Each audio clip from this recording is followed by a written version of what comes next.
Hello, welcome back to the channel. It is Dan Nocturne Knives coming at you today with a quick first impressions video for this knife, the JI Knives Fuse. I got this in from a customer along with his AD 20.5 Dimco, and this one came in not for sharpening but for a little modification work.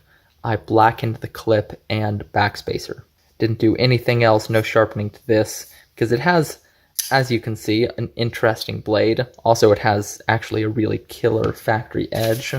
I'll show you a few cuts with that. These are, I believe, made by Rayot, and this one just has a wonderful, wonderful factory edge. This is one of the best factory edges that I've seen in a while in terms of sharpness. Really well done.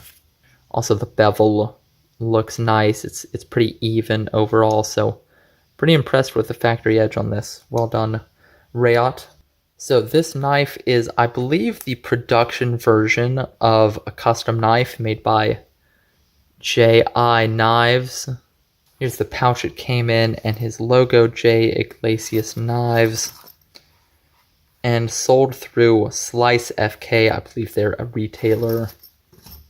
I think they stock a lot of custom knives. I didn't really see much about this. I saw one or two Instagram posts, I think from Slice FK themselves, about this knife, but didn't really see too much else about it. So hopefully if anyone's looking to pick this up, maybe this video will be helpful to you. As I said, this is made, I believe, made by Rayot. You've got M390 on the blade, blasted titanium handles, tie, clip, tie hardware, everything is tie. Lock bar insert there, and then some nice skeletonizing. Not sure if you'll be able to see a lot of that, but it's skeletonized very well, very extensively on the inside actually, and is running on bearings. I swapped, another thing I did was swap in some skiff bearings for my customer Matt, and then the deployment method is thumb studs. So let's go ahead and take a few measurements overall. Length is coming in at just over 7 inches, about 7 1/8 inches. Blade length is coming in probably about 3.4 inches or so, just under 3.5. And then cutting edge is about 3.25 inches. Handle coming in at 0.44 inches. Blade stock coming in at under 12 thousandths. Nice, pretty thin blade stock there. That's cool. And then we'll take a look at cutting edge thickness, about 17 thousandths in the recurve portion, and then up here, yeah, about the same, 17.5. It gets a little bit thicker up towards the tip, round about 20 thousandths, just a little over, but through most of the blade, you're looking at 17, 18 thousandths, so that's pretty nice thickness, and yeah, it feels thin. It's got a hollow grind, feels nice and thin, well set up for cutting. Now I'll get into some of my likes, my neutrals, and a couple dislikes, and then we'll get out of here right quick. So first like is going to be thumb studs on this. It's not a flipper or a front flipper. It's just simple old thumb stud knife. I think it's nice. It's refreshing. We're seeing a lot of titanium frame lock flippers made by Rayot lately. And, you know, everyone loves a tie frame lock flipper, but at some point, I think we start to get a little tired of them, at least I do, and it's kind of nice to see a knife that just has thumb studs.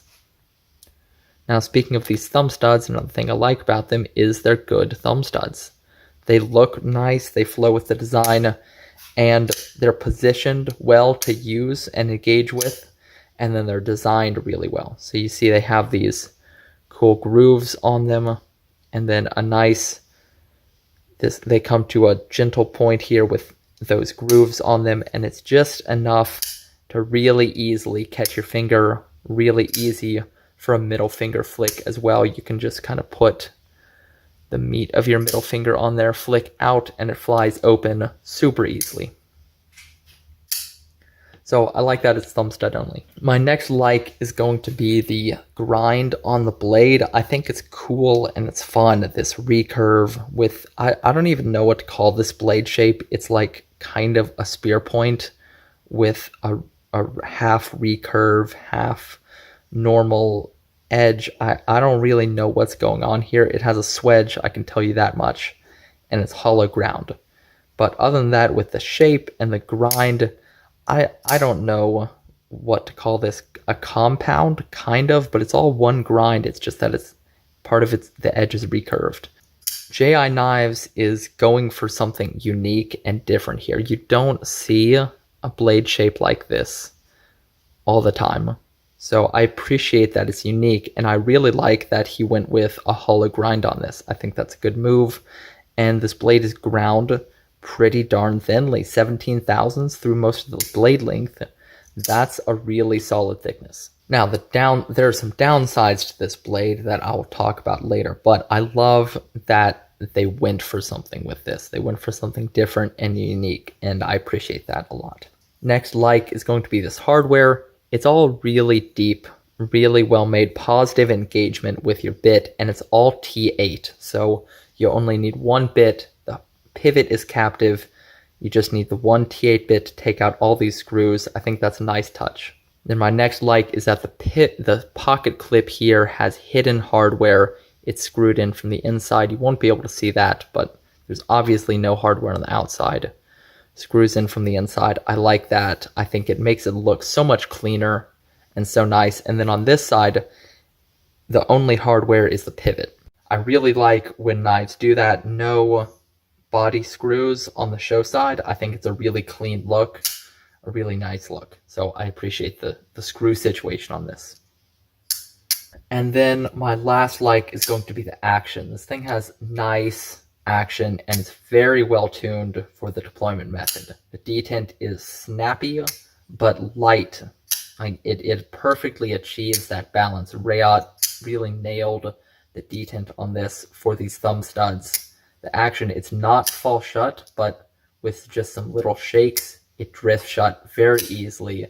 As I said, this is on skiff bearings, but the stock bearings were pretty good in their own right. The skiffs just made it that little bit much better. But the detent and the action on this are great. You put your thumb here, you press out, and the blade flies open every single time with absolutely no difficulty. And same with the middle finger flick. You put your middle finger on there, you push up, blade is flying out every time. It's effortless to do because the detent is light and crispy. And that's a very impressive combination to get. And Rayot is very good at getting that. Now, onto my neutrals. I think I only have one neutral, and it's that everything on this knife has the same finish. It's the same gray, dark blasted finish. And now it's a neutral because I don't hate it, and I know some people really like a monochrome finishing scheme on a knife. Personally, I'm not into it. I think there needs to be some contrast somewhere. Hardware pivot, clip, backspacer, thumb studs. Make something contrast on this handle, but right now it just looks like a chunk of concrete. Obviously, I blackened the backspacer and the clip, so ignore that those are black. Just imagine they're exactly the same finish as the handle. That's what they were before. And I know some people are into the monochrome, as I said, but I would prefer there were some variation in the finishes on this. So finishing, a little bit boring. Do I hate it? No. Do I like it? No. Just kind of a neutral for me. And I think that's my only neutral for this, so let's move into a few dislikes. And my first dislike is going to be the ergonomics, and this is kind of a soft dislike, but the ergonomics don't really work for me.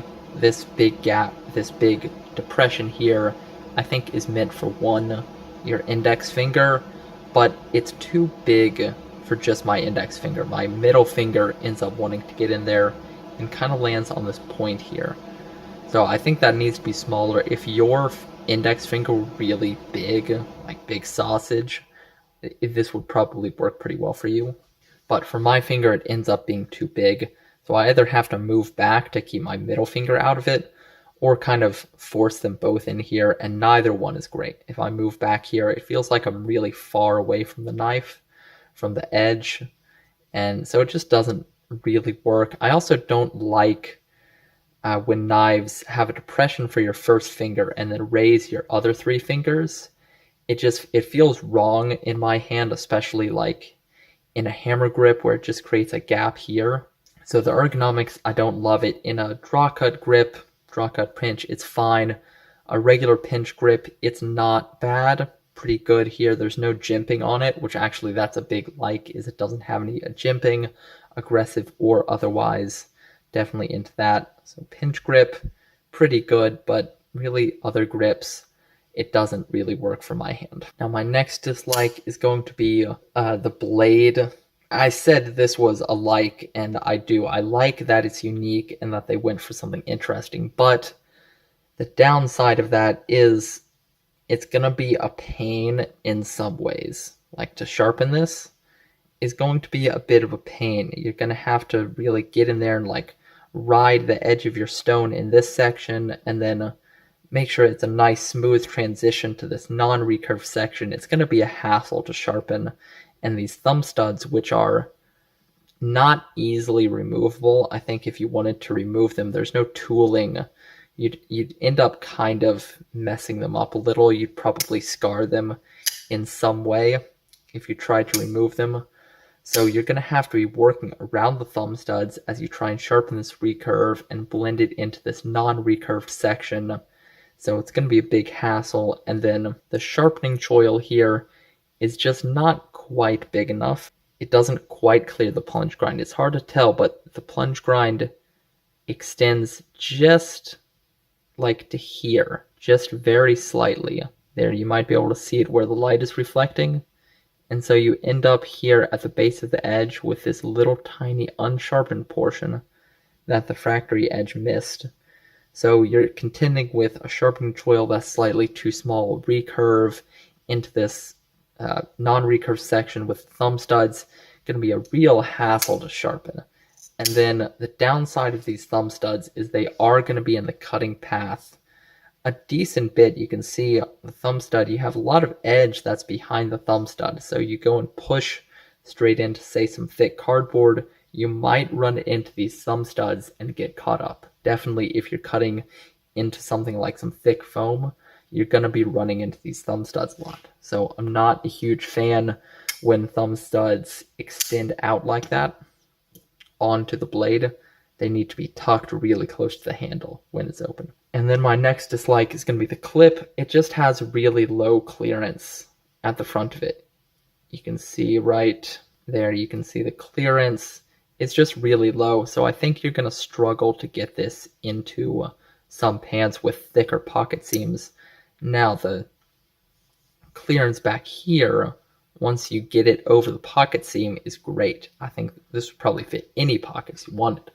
But at the front of it, I think you're going to struggle to get it into a lot of pants. And something I actually just noticed now, I was trying out the pocket clip. It actually wasn't too bad to get into my pocket, but the thumb stud is so close to the front of the pocket clip that as you're trying to get the pocket clip over your pocket seam, you get caught on the thumb stud really easily on the lip and near the top of your pocket.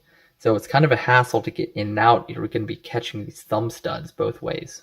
So the thumb studs are in the way of the cutting and incredibly in the way of getting it in and out of your pocket. So not a huge fan of the thumb stud placement functionally on this. Now opening and closing, they're placed pretty well. I think they could easily be farther up though.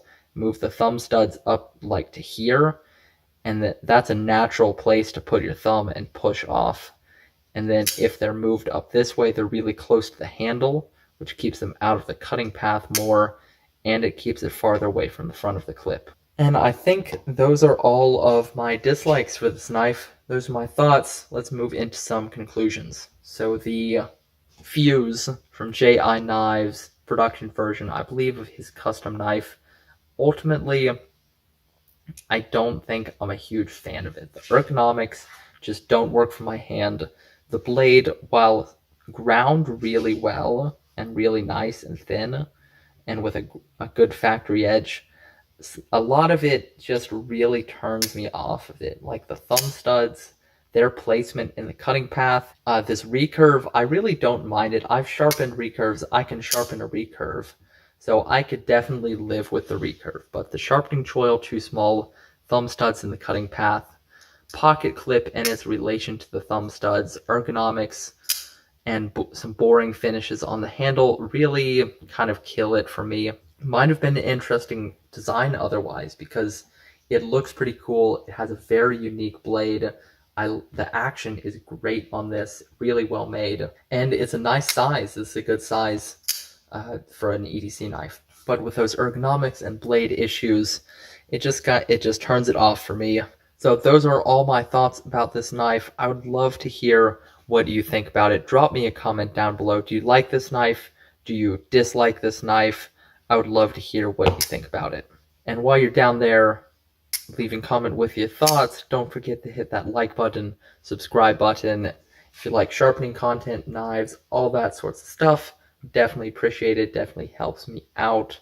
And with all that said, thank you very much for watching, and I will catch you on the next one.